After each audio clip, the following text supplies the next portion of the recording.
G'day everybody, it's me again. It's my waffling weekend update, I'll call it. A few bits and pieces going on. I've been really busy as usual. A lot of trucking, a lot of mucking around, and I've been out buying some toys. First one is this little mini bench grinder caught my eye. It's another super cheap job, but I don't care. It's a little miniature bench grinder. I've already used it. It's pretty gutless, but you can do simple little jobs with it. It's very Chinese nasty. You can hear the bearings and all sorts of stuff making noise in there, but not the point. It's very cute. It's very small. Really, I bought them. If anything, I'll just cut the cord off it and then, you know, it's an ornament. Yeah, it's a bit funny, I know. My bloody continuous grease gun buggered up on me. It just won't prime. I tried everything, so I've actually put the head off. Well, I've put the non-continuous, the trigger type head back on it, and it works fine, the bastard. So yeah, part of this video is going to be all the air tools for ZX8401 TVZ something. Sorry buddy, I forgot to write your name down before I came out here. Yeah, there's a few down there. There's a grease gun, another grease gun. What's that? My little ratchet. You know. Yes. I'll show you the air tools first. I've been servicing trucks and doing all sorts today. I'm freaking buggered. Life of a truck driver, I suppose you'd call it. There's some of my air tools: cut off, die grinder, rattle gun, other rattle gun, another grinder, spray guns everywhere, of course. Another ratchet there. By the way, this is my little toolbox. It used to be a refrigerated truck body. Yeah, so I keep all the bits and pieces in here. Here's more air tools, another die grinder, another ratchet, drill, right angle drill, another ratchet, another straight line drill. Yeah, I seem to have a lot of drills.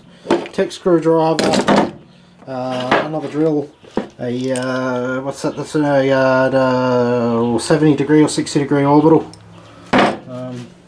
The little cut-off grinder, they're actually really good. That's a 5-inch. That's got grunt. Cheapo rattle gun. That's there's another orbital. Yeah, I used to sell these air tools, so got a few left over from the shop. Some nail guns down there. Drills. Well, I like miniature tools, as you can probably tell. There's a little mini cut-off saw, 150mm cut-off saw. Shit everywhere. Old Dewey System library card boxes holding all sorts of random junk, goodies. More random junk, goodies. Oh, rat shit. Ah, there's the screw extractor set. I need that.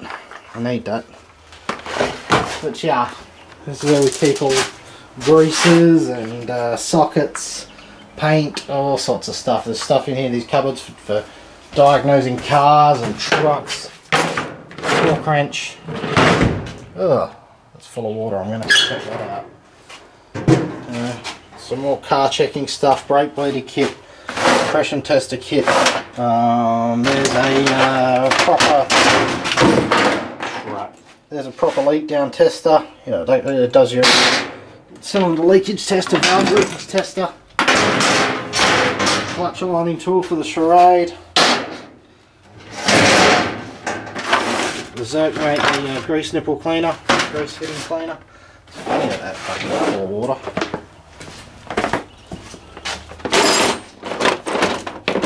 This wasn't a cheap bloody torque wrench either. Oh, lucky it's only. Oh, lucky. Nothing inside. It was only sort of something on top, lucky, or inside the plastic. Oh, there's more up there. Orbital sanders. Like I said, still stuff left over from the bloody orchard shop years ago. The Thermo King unit, I'm actually going to pull out of there and play with one of these days. I just need to get around to it. A little welder down there. Air jack. Yeah, air powered jack. There's one of the compressors. And, that's the truck body. Complete with the Thermo King still being up the other end. There she is. That's that used to run off to the truck's air conditioning system, and you can either have it on heating, cooling. Gas means obviously the truck, on and off. It did still work, but we couldn't sell the, nobody wanted to buy the whole body, so we just turned it into a toolbox. It's the funny things you do. I've got a hydraulic, interesting hydraulic power pack here. I'm going to do a little video on that sometime when I get the chance. Little valve setup here. It's actually been set up by the looks, so you could turn something like an auger, or it was a 3/4 drive shaft of some description. Yeah, besides that, there's a lot but not much going on around here at the same time. I was mucking around with this Peltier junction, and the idea here is that if I blow air over the cold surface, it collects as moisture. Now that will drop down eventually, so I'm going to see if we can actually use it to make water from air. You've heard about those water from air machines, they're kind of interesting. Another thing here is if anybody here is a Coke fan, I managed to come across some Coke which is bottled in Georgia, Atlanta, Georgia, in America. Now instead of using the cane sugar like we do here, it uses high fructose corn syrup, and boy does it taste awesome. I know at least one of my my YouTube friends here would like a couple of cans of this, so I think I might send a couple to WickedXE, because I know how much he loves Coke. And yeah, I know one of the other more famous YouTubers, which you all know, he loves American stuff, so maybe he might like a couple of cans of that too. The weekend waffle. Sure do hope that you're enjoying my waffling. I was mucking around with this again today. It's happy, but it's unhappy at the same time. Like, there's oil pressure, it all seems to work, but I don't know. I thought I was going to sell it as a complete runner, but it's a bit sick. It doesn't run too well actually at the moment. It's got a bit of a miss. What else was there? I think that's about it. I think that is it actually. Yeah, that's the update.